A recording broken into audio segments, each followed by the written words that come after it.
بسم الله الرحمن الرحیم. زه چې نن تاسو سره لوپس یو بیماری ده د دې باره کې خبره کول غواړم.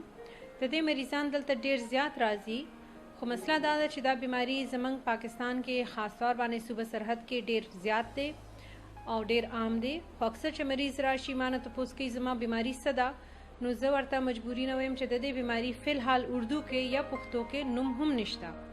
دا داسې بیماری ده چې دا ځوان جنکو ته کیږي، که لس جنکو ته وشي نو یو نیم چرته الګ ته کیږي. خو که الګ ته وشي نو دا مطلب نه دی چې کم وي، الګ کې بیا زیات خطرناک ژوند ته خطره زیات وي.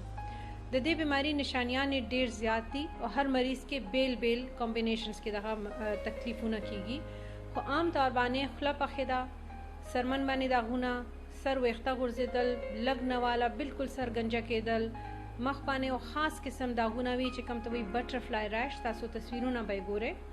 دین علاوه سینې کې درد، سینې کې زړه چې کوم غیر چاپې روبه شي، کله کله ساه کې تکلیف راتلی شي، مازخه کې تکلیف وشي نو ځواني کې فالج کېدی شي، ښځو کې بیا بیا حمل ضایع کېدل د دې نشانی کېدی شي.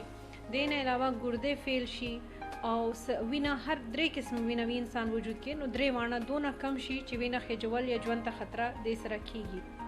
دا بیماری مونږ چې کله ما بهر انګلند کې کار کړی دی نو هلته مونږ دا ولیدو که یو انګریز ته کیږي نو 2.5 ځل زیات پاکستانی خلکو ته هلته کیږي. او دغه زما ایکسپیرینس پاکستان کې هم دی چې دلته دا بیماری ډیر زیات عام دی. چونکه د دې بیماری نشانیان ډیر بیل بیل دي او هر مریض کې هر یو شی یو ځای نه کیږي، نو اکثر تشخیص کې ډیر زیات وخت ولګي. ما ته دا مریضان اکثر دونه زیات نا وخت راځي چې ژوند ته خطره وي.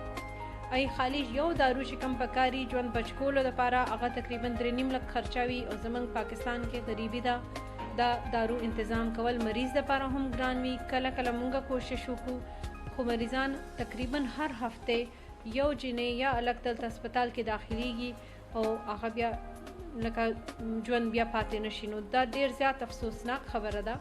خو دې بیماری باره کې لږ شانتې معلومات ورکول ډیر ضروری دی. دا د قوت دفاع نه پیدا کیږي، د دې څه وجه نه د انسان داسې نه چې انسان څه کړي نو یې نفس کیږي. کله کله غټ بیماری نفس یکدم شروع کیدی شي، د ځوان خلکو کې زیات وي، بوډاګانو کې کیدی شي، خو زیات تر ځوان جنکو کې دا کیږي بیماری. او د دې علاج او تشخیص په وخت باندې وشي نو ډیر زیات ښه فایدمند علاج ممکن دی.